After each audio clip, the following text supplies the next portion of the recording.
Welcome to Powered by Authenticity. I'm so happy to be sharing this episode recording live out on LinkedIn and YouTube and so many wonderful places.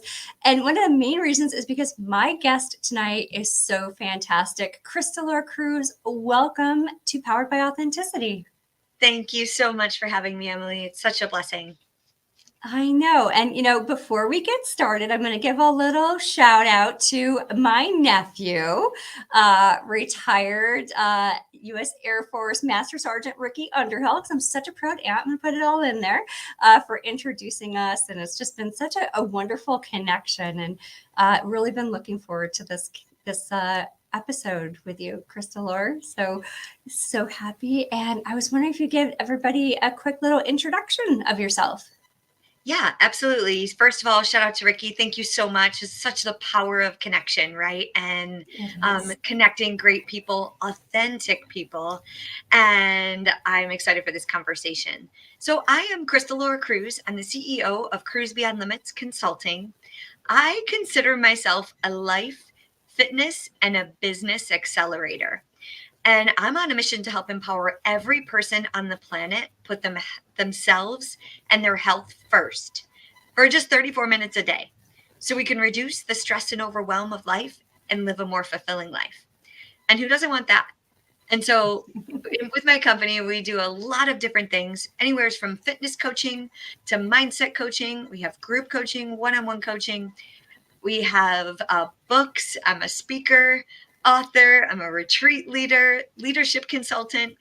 I have an incredible team, and we have been building this global brand for now 7 years. As I've traveled all over, just retired from the military, where I met Ricky, and 22 years in the military, and I moved to the beaches of Puerto Rico. So living the dream here, 10 steps from the ocean. So everything I do just revolves around that. That's amazing. And just for everyone's awareness, I have been following Krystalore on Facebook, and you're way too wide awake at 6 o'clock in the morning, but loving the fact that you get to do beach workouts at 6 o'clock in the morning. That sure gets me up. And it's hot here, so you have to be up early. Otherwise, there can be some challenges. Yeah. And I think the other day you were dealing with an impending storm that was about ready to hit you as well when you were out there. Mm-hmm. And they come out of nowhere. So let's pray to the internet gods and make sure that nothing happens, because it was storming a little while ago. Oh, no. All right. Well, we'll hope that everything stays good. Well, Krystalore, we love to do a little bit of an icebreaker just to get to know our guests a little bit on a personal level. And a lot of times it revolves around food, not going to lie. Okay. So we know we've got the holiday season coming up. What's a favorite side dish that you have for a holiday meal? Sweet potatoes, sweet taters. Oh, sweet taters. Yeah. Sweet potato mashed, or just baked sweet potato. So good. Yeah, those are one of my favorites too. Yeah. It's delicious. With a little bit of honey and a little bit of cinnamon and sugar. That's delicious. I know my mother-in-law makes this casserole that's got like marshmallows and these sweet potatoes, and it's really like you're eating dessert. Yeah, exactly. It's a twofer. That's right. It's a veggie though, That's right. Producer Ken, how's it going tonight? Hello, good. All right. What's your favorite holiday side dish? Ooh, I'm all about the main event with the turkey, but sweet potato casserole, that's a good one. Go for something a little different though. I'm thinking green bean casserole. Oh, he stole mine. All right. Well, I'm going to go with probably the good old mashed potato with gravy, because that's just so delicious. And we're looking forward to it. And it's coming up soon. I can't believe how close we are to U.S. Thanksgiving. So, well, Krystalore, I would love for you to share. First of all, thank you for indulging us. We love to get just a little bit of info about our guests. I'd love to hear about the journey, kind of how you found yourself with the work that you're doing. You shifted from military to now being this amazing, coach and speaker, and really all things empowering of people. So tell us a little bit about what that journey looked like. Yeah. Like I said, I just retired from the military. And when I first started, I joined the Air National Guard. So it was part time while I was going through college. And then I started working at HSBC Bank. So for those of y'all know, we used to have branches back in the day. And then the housing crisis happened in 2008, 2009, and everyone was pulling their money from the banks. And I panicked and I had to transition. I called my recruiter on the Air Force Base and I said, "Hey, you have a bunch of full-time jobs out there, right?" And he said, "Yeah." So I ended up going active in the Air National Guard. So I spent almost 10 years full-time in the military, wearing the uniform every single day. And it was a transition point for me. And then I ended up starting a veteran nonprofit, Team Red, White, and Blue. So I was part of those founding members in Buffalo, New York. And I ended up designing an event where we ran a 5K. We went for breakfast for veterans, and I ended up meeting my husband, who was in the Army, and he ended up getting orders shortly thereafter. Shortly, about a couple of years. We ended up getting married, and then we had to move quickly. So I resigned my full-time position in the military and moved away from my home, my friends, my family, everything, my career. And again, I found myself panicking with a master's degree, high ranking in the military, moving away. And I was broke without a job and I hated introducing myself. And I lost all of those identities. And this isn't the first time that I've lost certain identities and had this transition. It seems to be like my middle name, transition. And I say this in all seriousness, but embracing the journey of transition is actually at the root of the work that I do for my clients, is understanding that season of change. So we're not panicking, we're not freaking out, we're actually grounded in confident pursuit of that next level version of you. And so I've gotten a lot of practice. And so one of the things that I did during this time period, when I was really depressed and I was without a job, I went on LinkedIn. And I found a transitioning veteran coach, and I poured my heart out to her, and she ended up working with me and asking me some very powerful questions. And some of those were like, what the heck have you been through that you can help people with? What do you want to do? What lights you on fire? Um, how do you want to live your life? These were powerful questions that I had never really asked myself because I was just transitioning in the military. It's like, okay, what do I want to do? Pick up and go.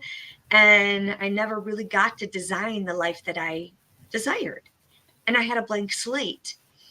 And so in those moments, I told her the story of how I was an NFL cheerleader back in 2005. And I cheered for the Buffalo Bills. Go Bills. I see your Bills Go shirt. Bells. Go Bills. Yep. So I cheered for the Bills. And during my season, I ended up getting really sick and my entire body shut down. And I ended up spending 6 months in a wheelchair. So I went Oh my from gosh. NFL, building my military career, to everything getting stripped of me and shopping for my first apartment in a wheelchair. So talk about transition and Gosh. challenges, right? And so at the young age of 22, I built a toolkit that I didn't realize that I had, of resilience, of mindfulness. I started journaling. I wrote letters. I got therapy. And I started building that toolkit that I would use over and over again. And I didn't realize it until she started asking me some powerful questions. And I said, I want to do what you do. Someday I want to give back to other veterans and other military spouses that are in this season of change. And so it started with fitness. So I ended up starting an online fitness business in 2017, well before COVID, from Yeah. scratch. I had no idea what I was doing, and ended up getting certified in leadership coaching, diversity coaching for my military position, and ended up doing a lot of leadership consulting for the whole country, traveling all over. So I learned and got certified in emotional intelligence and temperament personality testing for businesses and teams. And so I was like, I have all this mindset coaching, and I want to I was a runner and a fitness instructor, and I'm like, how can I put this together? And everyone's like, no, you got to pick one. And I said, no, I can do this. So fast forward to 2019, I got diagnosed with cancer, and another season of change where I was like, I'm done with this online fitness thing. It was barely taken off. I didn't know what I was doing, and I almost quit. And then there was this business conference, and I finally mapped out my big idea, and I carried around with me every single day the same piece of paper. And I shared this message because sometimes in these seasons of where you think you're just beginning, if you map it out and dream a little dream, just dream a little bit, it might not happen overnight, but I mapped it out. And then sure enough, this is literally 2 weeks after cancer surgery, I mapped out a big dream.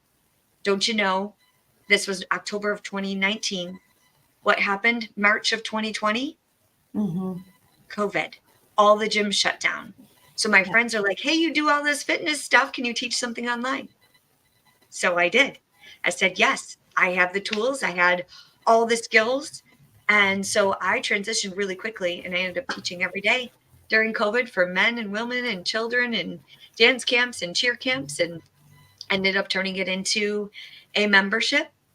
And then I built courses, and then I wrote my books, and then I started speaking, and then I hosted retreats, and the rest is history. And so it's a global brand and a mission and a movement to help people live happier and healthier and design the life that they desire. So hopefully that answers your Oh my gosh. all over the place. No. So I can't even imagine now if you think about what you were when you were in that wheelchair I can't imagine there had to be days where you're like, first of all, never going to get out of the wheelchair, and now to look at yourself and being able to run, that global fitness business. I can't even imagine the emotion that you must feel from just the waves of gratitude and just what has happened to be able to enable you to do that. It's got to be so powerful to you every day.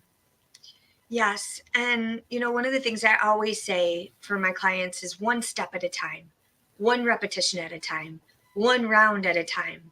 And when I first started, I got out of that wheelchair. I had to crawl to the kitchen because I was living in this carriage house in Buffalo, and the living room and the bedrooms were upstairs, but the kitchen was downstairs. And there was like these wooden stairs that I had to crawl face forward down the stairs because my legs wouldn't work, and they were in so much pain.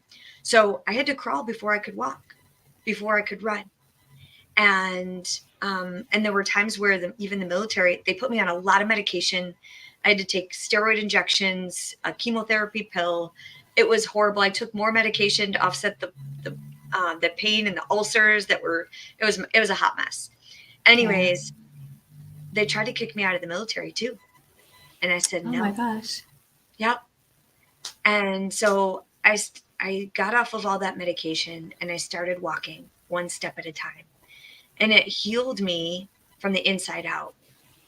And I started learning the power of nutrition and anti-inflammatory diets. I was diagnosed with rheumatoid arthritis. So a lot of times when our body seizes up and we panic, it can shut down, and it will slow down if you don't keep moving. And that's what I learned. And so just keeping going, not pushing too much, but keeping the momentum, small things each and every day will exponentially grow over time. And so that can be in fitness, that can be in your business, that can be in writing if you're an author or a speaker, that can be at your job, applying for your next promotion, in family, just little bits every time. And that's what's kept me going. Yeah, and I think it's interesting, and I think there's a direct correlation between our health and wellness and our performance in the corporate world. When you are fine tuning yourself, when you're sleeping well, when you're eating well, when you're managing stress through working out, whether walking is so therapeutic. You perform better at your job when you're performing best for yourself. So, it sounds like you have similar thoughts. Any other ideas behind that that you can share with everybody? Yeah, there's a direct correlation to your daily non-negotiables and your habits and your mental and your physical well-being, right? And so we are in a mental health crisis, right? And so there's, especially since COVID, right, there's just a lot of change. And so what I have found are 4 daily non-negotiables. So setting boundaries and non-negotiables can really help set you up for success to keep your body working at optimum performance. What I didn't tell you is that I got off of all the medication in a year. I want to tell you a good news story. Yeah. Got off of all the medication, took me an entire year. I said no to all my doctors that were trying to give me all that junk. I said no to the military. I'm staying in, and I started running, and I've run 26 marathons and a 50-mile race. And I don't even take ibuprofen to this day. I am not under any medication. And that is the power of mindfulness, nutrition, sleep, hydration, and movement. So if you can implement just a little bit each day for your daily non-negotiables to set you up for success, and that's sleep, hydration, nutrition, and movement. And then I added in some mindfulness. In the last year, I'm also in another season of change, which I didn't tell you about, but mindfulness and meditation. I always thought I was like woo woo. I was like, no, I'm not doing that. My brain, I don't have time for that. I'm too busy. Yeah. I can't quiet the noise. And meditation and mindfulness and breath work has saved my life. And so what I will say is that when I was back in that wheelchair, I didn't realize that I was in a toxic, abusive relationship with the person that I was living with. And I found some patterns throughout my military career, even of some toxic leadership that had a physical reaction. So my body was physically reacting to the mental stress that was happening in my ecosystem and in my career. And so I think whether you're in the military or in the corporate setting or in your household or in your family, your relationships and play a huge role in your mental health as well and your physical well-being. And so what we choose to subscribe to on the internet, I always say you can choose the algorithm of what you see, and you can choose to say no to things and the energy that doesn't serve us. And I found that a lot of toxic energy was causing a lot of my physical illness and injuries and autoimmune and cancer, all of the stress and anxiety and depression that I went through. It wasn't the ailment. It wasn't what I was doing. It was who was around me. It was what I was allowing into my being. So I say that to say, if you're in a situation where you feel that you're in a toxic situation, ask for help, get help, and definitely get into community, because that we're not meant to do life alone. And shout out to Ricky for connecting us and having this powerful conversation. Being authentic and asking for help and just saying, hey, I'm not okay right now, I need help, are the most powerful 3 words that I have ever said out of my mouth. Yep. And I'm going to just take that one step further. It can be, you need help in any situation, to your point, stress and just all of the weight of the world when it starts to fall on you. It's not a weakness. If anything, it makes you so brave to say, I need to step up. During the pandemic, I was working for a healthcare consulting firm. I was supporting hospitals. We were standing up telehealth conversion and standing up vaccine and testing centers. I'd get on the phone with CIOs and I would hear the words, my ER is a war zone right now, and just trying to help from an IT and digital perspective. And I was working with leadership who just, instead of, are you okay, said, work harder, work faster. And I remember getting so sick, like it was to a point a couple of days where I was like, I don't feel well. I physically have to not be here right now. Or days where I would have to just get up and walk away. And, at the time where we finally hit like that breaking point, it was, I need help to get this leader out of my life, like whatever that means. But it takes so much to to work up, especially if you're the breadwinner, or if you're not sure where you're going to go for help. It's such a scary situation. And, I'm glad to hear you talk about it and bring people forward to understand that it's truly a quality of bravery, and, one that should be celebrated because you took the opportunity to ask for help versus anybody looking towards you with any type of negative connotation. Yeah, this burnout is real, and, toxicity, and it can really take a toll on our mental and physical well-being. And we spend most of our time working, right? As in the US, right? That is our norm.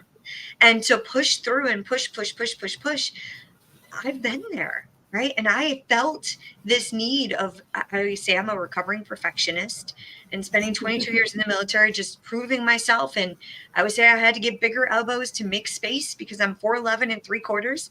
I'm a small human. Being an NFL cheerleader, small human. And I'm just going to say, when you look like this as a soldier, people are like, I don't get it, because I don't look like the part, right? And so I wasn't always taken seriously. So I had to work extra hard. I stayed extra late. I did more and more, and sign up for more and do more and do more and do more until I was like, I can't do anymore. Right. And so I think really just paying attention to that. And then also, if you don't love what you do 90% of the day, like, we're not in I think our parents' generation where they stayed. Like, baby boomers stayed for 30 years. My mom is about to retire after like 32 years at the same company, right? It's not like that anymore. If you don't, like, you can get up and move and do something else, especially since COVID. You can get creative. And I was talking with a client earlier. She was laid off from her job. And I'm like, of course she's in this season. We call it the messy middle, and it's uncertain and it's scary. But we were able to flip the script really quick on her and say, okay, you have a blank slate. You get a do-over. You get a second life. Like, and I've been able to take that blank canvas and say, okay, you get to choose. Design your dream day. That's what in the beginning of my planner, it says design your dream day. How do you want to wake up? How do you want to have a 4-hour work day? Let's make it happen. How can you design it the way that is going to lift you up and fuel you forward? And so that's what I go for every single day. And because, we get one shot at this life, and why not do something that fuels your fire? And so, question for you: when you find what's going to fuel your fire, what's the first step that you should do? Like, what's that first step that you would recommend that somebody take? I love this question. So the first step is recognizing your unique personality style. I just shared, like, I didn't always fit in because I have so much. You said no one should have that much energy at 6 o'clock in the morning. I literally am fueled by passion and my energy, and I have a lot of energy, right? But when I started researching the power of psychology, emotional intelligence, and personality styles, I always thought I was weird. I always thought, well, like, I have all this energy and this excitement, and I want to challenge, and I love, like, amusement parks and doing fun things and traveling the world, and people never took me seriously. And they're like, oh, you're all over the place. You're just that cute little runner girl that goes everywhere, and you're too happy, you're too peppy. But what I realized, and when I learned about my personality style, that this is a part of my makeup. Yeah. And is a part of my fabric, of my DNA, in which I see the world.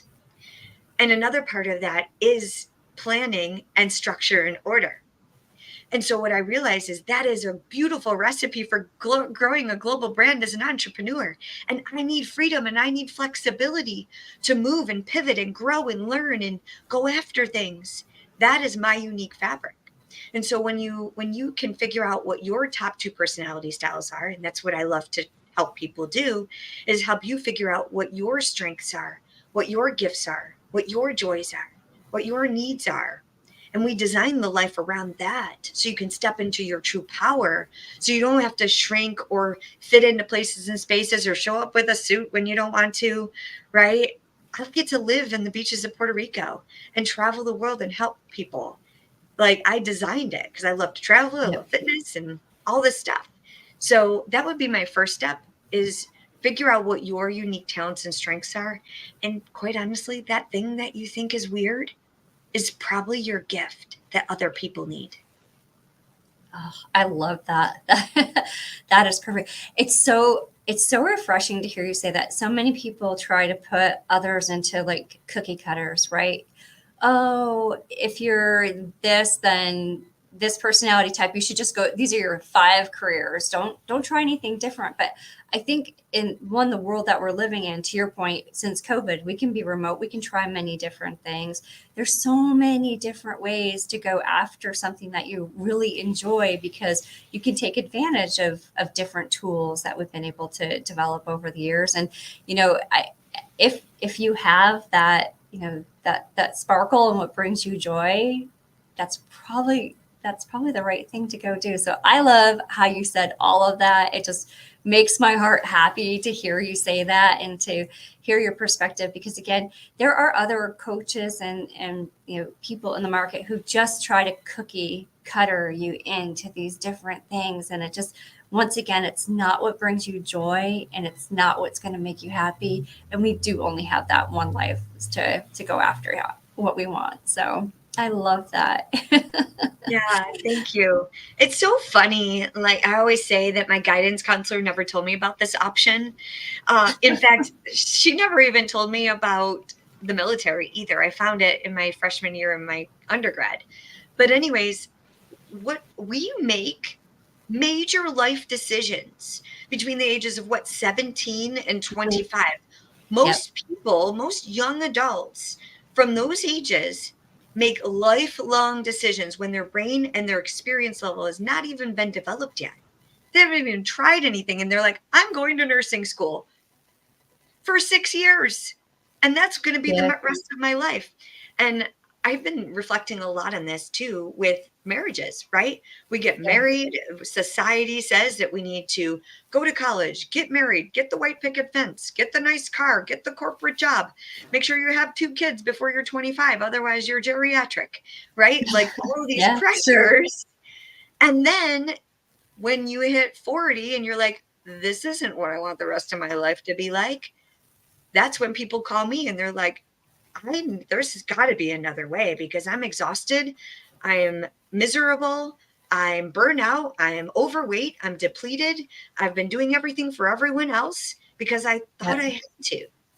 Yep. And I love to show people their next life. Like, you get a blank slate of a second try.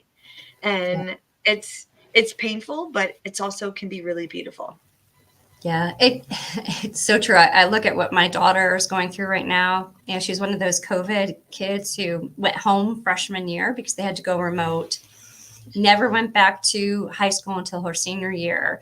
We asked her to make a decision about what she wanted to do in her life, where she wanted to go to college. We asked her to move away from home after having spent pretty much 4 years, told to stay home.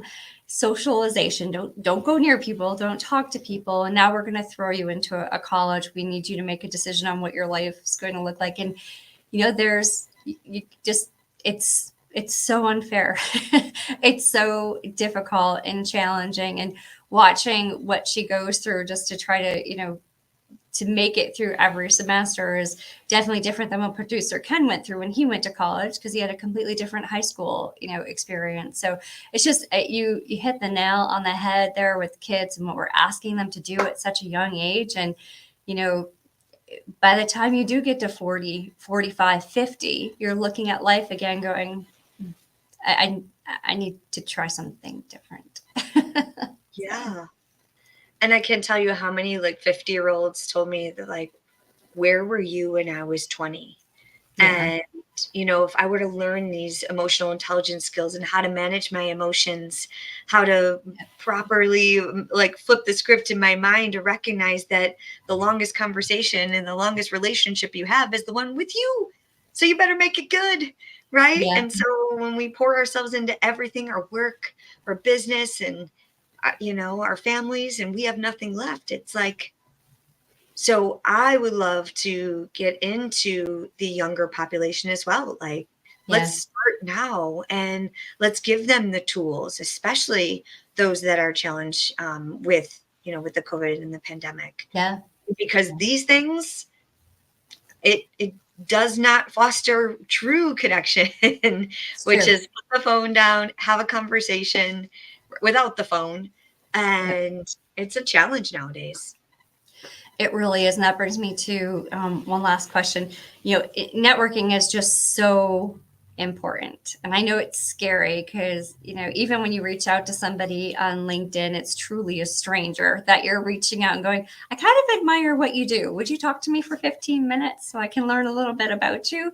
But it's so important. Like those 15-minute connections can totally change a moment in your life. What is your advice to others as far as going out there, finding networking opportunities? What's your advice for that? Oh gosh. Okay, so the short answer is get out there and talk to strangers. Do what your mom told you not to do, and that's what I've been doing. I've been like a rebel without a cause, and I actually just hired my mom onto my team. So shout out to my beautiful mother, and Aw. it's been a beautiful blessing. But I would love to just introduce really quickly the CEO mindset. It being in the military, we have we use a lot of acronyms. Yep. So one of the things that I live by is the CEO mindset. So whether you're a CEO of your business, you're a CEO of your life, and you get to design the life that you desire. So you get to consistently show up for your non-negotiables. The first C stands for consistency. So consistently show up in your truth, in your power, you authentically you, and be consistent in pursuit of what sets your soul on fire. The E stands for, it's kind of a growth model, is two E's. We are going to educate, right? We need to educate so we can have more competence, which brings more confidence. If we can consistently keep growing, we're going to have the results that we desire and not have the expectations.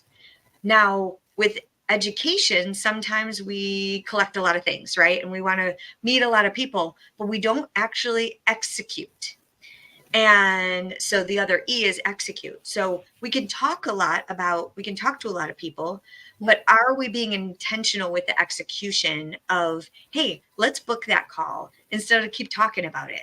Let's book that podcast. Let's get this on the calendar. That execution of that hard transaction and can make a big difference, right? Instead of just spinning our wheels with grabbing more things and kind of doing all this shiny object syndrome, right? And so that's the E. And then the O is always being open for opportunity. And that brings me to the networking piece. Go out there and talk to strangers. Talk to people that might not look like you, that might not think like you. And I'm just going to say it, that might not vote like you. You never know what could be possible if you open up a dialogue, you go out there and talk to strangers, and they might just be your next best friend. They might just be your next best neighbor. They might just be your next best business partner. And they might be that person that unlocks that next level version of you. So I say go out there. I love that. It's funny. 2024, I've spent so much time getting to know people. And to your point, it was when I started organizing things, right? You can network, but when you meet somebody and you want to take that next step of execution, it's pause right after you have the conversation. I like to jot down what we talked about. If it equates to sending an invite or doing some sort of secondary follow-up, do that. And it makes such a difference. But it is scary to do that first connection. Like, hi, I think you're great. But I mean, those are the type of people you want to meet and learn more about. Mm-hmm. So I'm going to go back to your previous question though, because if we don't know ourselves and we're not confident in ourselves, we put off this other energy, right? People can see if you're being authentic or not. People can see if you're confident or not. People can see if you love your job or not. People can see if you're passionate. People can tell by your body language. And so that's why I love personal development. I love this work because I'm me. Like what you see right now on the screen, like no, I always say no fancy studio. I don't have a script because I'm me everywhere I go. Now I wasn't always that way because I had to fit into places and I was like stuffy and I had to introduce myself as a certain way. And quite honestly, now every single time I introduce myself the way I did this today, it's different every time. It depends on who's there, how I'm feeling, like I just get to be me everywhere. And I think sometimes we get into certain networking events because we should, or we have to act a certain way or look a certain way, and it doesn't quite always connect. So I just invite everyone, and hopefully this resonates, because the more authentic you can be and the more you know yourself, what you stand for, the more you can say no to certain opportunities as well. And I think that's just as powerful. I think so too. One other thing I would say is sometimes you think what you're getting into is going to be a great networking opportunity or a great, organization, and it's okay to realize that maybe it wasn't the right move, and say I have to respectfully, move on from this organization. Just like you do your job, I think it's okay from a networking perspective, because what sometimes feels right on the surface, after you spend a little time getting to know people and buddying it up to what your morals and your beliefs are, if you're not bringing yourself joy and it doesn't align, it's time to move on sooner rather than later. So that's what I found too. Yeah, exactly. And your morals and your values, that's actually step 2 in my formula. Step 1 is know your personality and know your strengths. Step 2 is recognize your core values, so that we use it as a litmus test and a guiding light of what we say yes to. That's going to fuel us forward and feel that alignment, that soul connection, right? And then you're like, ooh, no, that doesn't align. Those are values and needs. So if there's conflict and you're feeling icky and out of that alignment, it's typically a value misalignment or an unmet need. And that's where conflict comes. And that's where we love to do that work. But if you don't know yourself and what you stand for and your values, you got to do the work first, because people can't read your mind. And so that's where we got to have a little dance and get to know ourselves first. And then this is fun work. I could talk for hours. I was gonna say I could keep going for hours, and I love this conversation. I love everything about what we've discussed here. As we start to kind of wind down our conversation, there's one thing that I kind of wanted to share with everybody, and hopefully you're okay with this. Is that Krystalore has some great programs, and one of them is called the 6-week shred. And so I have decided. I joined. Our first day was Sunday. The first 2 workouts have been incredible. I haven't gotten to today's yet, but I will as soon as we're done. But for me, it's about not just the physical, but I do love the workouts. The 20. I love the 20-minute just 6 moves and you move on. I love that.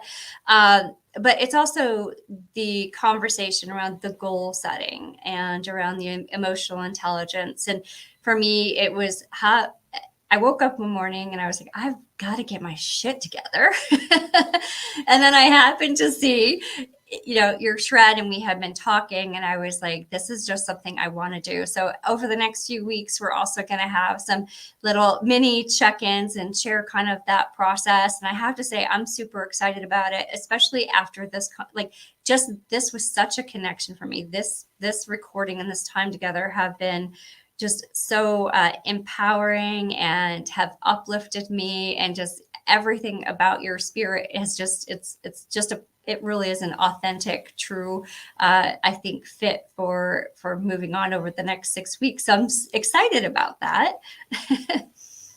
I will take it easy on the sweet potato casserole at Thanksgiving dinner, though. No, I'm just kidding. Well, we're going to talk about nutrition in a couple weeks. Week 3 is all about nutrition and mindful eating and flexible eating, so that we'll go through that. I'm not going to spoil the details, but if y'all want in, we do have a couple spots left, and then we're going to close enrollment on Sunday of this week. So if anybody does want to still hop in, we can. After the first week, we close it down because everyone is, So, but yeah, it's It's powerful, and it's about the accountability so we don't fall off our Yeah. fitness this fall. We have a good relationship with food the holiday season, and we can feel strong and confident and resilient. And that is a beautiful way that keeps me accountable too, quite honestly. Like I'm just as excited to lead and guide this next 6 weeks. So I can't wait to have our Yeah. check-ins and see how the checkpoints are each week. I can't wait. I'm really looking forward to it. So, other than the 6 week shred that you've got going, what's on the horizon? What do you have out there that you're looking forward to? So much. Oh my gosh. It's so amazing. So I will say the biggest thing I'm looking forward to in 2025 are my retreats. So I do all inclusive women's wellness retreats, and I live here in the beaches of Puerto Rico. So I'm hosting one in April here. It's a whole week, and it's for those people that put everyone and everything else first, and you get to get poured into and be treated like the queen that you are. And so it's fun, it's faith, it's fitness, it's family, it's connection, adventure. Show you a good time here in Puerto Rico. So I have two of those happening next year. One in Puerto Rico here in April, one in August in Costa Rica. I've been hosting retreats in Costa Rica for 3 years. And this past year, I hosted 3 retreats here in Puerto Rico. To include, one of the things that I'm really proud of is being an Amazon bestseller and being an author. So I actually partnered with my book writing coach and my speaking coach, Marcus Black. And last year we hosted our first book writing retreat here in Puerto Rico, where you go from idea to your first draft in 5 days with us. And so we're doing that again this May. So I'm super excited for that. And that is a co-ed experience right here on the beach of Puerto Rico. And just being able to watch everyone's book, they're about to launch that group from April. They're about to launch their books this fall. So super excited to watch them grow and become authors and speakers and get their message out, their true, authentic voice that they've been waiting. So that's what I'm really excited about. That's awesome. That is great. What a great idea. That's very accelerated. So it must be a very exhausting few days, but probably very, very exciting and just feeling accomplished when you leave. It is. If I could do that once a month, it is literally the thing that brings me the most joy. And I love being, an online coach, but that in-person experience and I live with them. Like I live with you for a whole week, and imagine my energy. And I catch those negative thoughts. We flip it and reverse it. We work together, we laugh together, we eat together, we cry together. And it is a very beautiful, intimate experience where we take you on a journey of transformation. And, it is just to be able to watch a person.